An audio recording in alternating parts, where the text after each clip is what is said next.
first family members that arrived here in Desert Hot Springs was my grandmother, Frances McGee, and her husband, Clay McGee. And they came here, as much as I know, late 30s. I should think about retiring there. And I said, to heck with retiring. I want to go now. I was John Travolta's dresser. I had to help him with his clothes. And I've spent, along with others, 5 years of my life trying to make something happen out there to make it safe. And the supervisors and the transportation department has come through, like nobody's business, like Santa Claus is coming. Checking out the book, Joseph Wambaugh's The Secrets of Harry Bright. And that novel was based on Desert Hot Springs. Was how I got on the council, which is totally different from anything I've ever done. We got him $300,000 grant from Amtrak. This is my baby, I'm sorry. 98, I've been on the council for 26 years. When I turned 13, we were sitting at the supper table and I says, well, now you can call me Mister. And my dad says, okay, Mr. Bustle, why don't you start donating $5 a month to the household?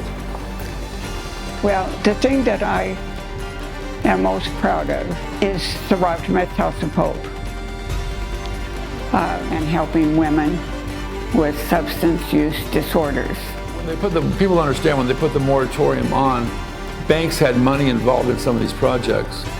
The projects were rezoned. They never got the zoning back. The banks lost that money.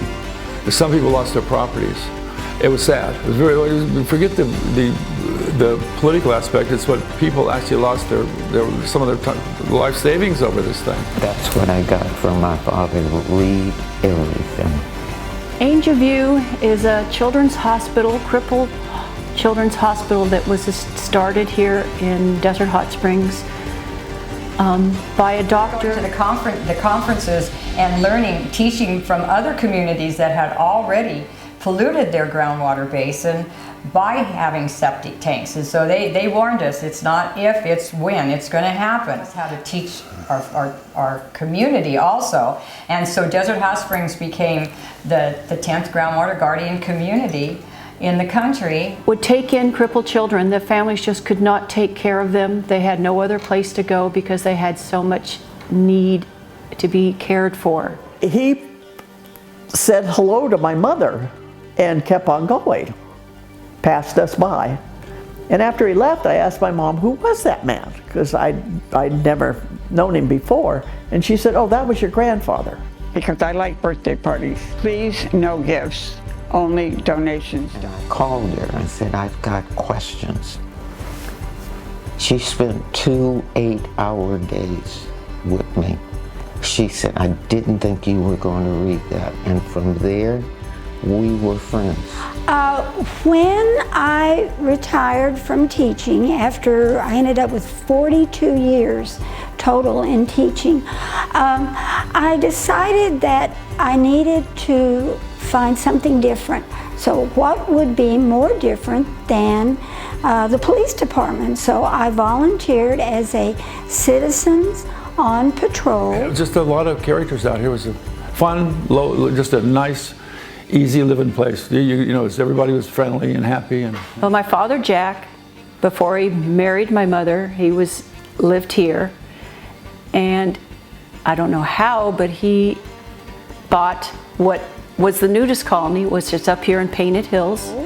They fingerprinted me, they checked my background. I mean, I thought, what are they going to find out about me? I'm just a little old lady. Worked for a couple of bricklayers, masons, worked over and built some of the first original houses in the dream homes in Palm Springs.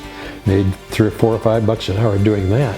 During high school, we worked on weekends, 12 hours a day.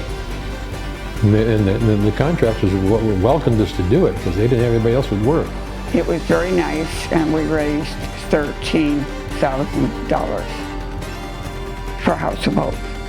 So they decided they should have a beauty pageant. And somehow, probably because my mother was the librarian and my grandmother was really well known, and I got drafted. My grandmother, she drove a 1960 Ford Falcon, a convertible. She would never let me sit by the door. She's always afraid the door was going to come open and I'd fall out. And one day, coming around the corner on Palm and Pearson right there, she drove around the corner and her door opened up and she swung out of the car. Until I was 18 and moved out. He kept the house until the early 90s. But I remember asking him, were you a nudist, during this time? And he just kind of smirked and said, sometimes. 60 or 70, it was 70 degrees, and I said, oh, well, I think we can live here. We moved in on March 1st, and the wind was blowing 100 miles an hour, and the sand was blowing. And she caught the steering wheel with one hand, was hanging out, and I'm just sitting there watching her. And she pulls herself up and closed the door, and she told me, that's why I don't just sit by the door. Desert Hot Springs helped me raise my daughter. Cannot use the word freedom enough, related to how I grew up in this town.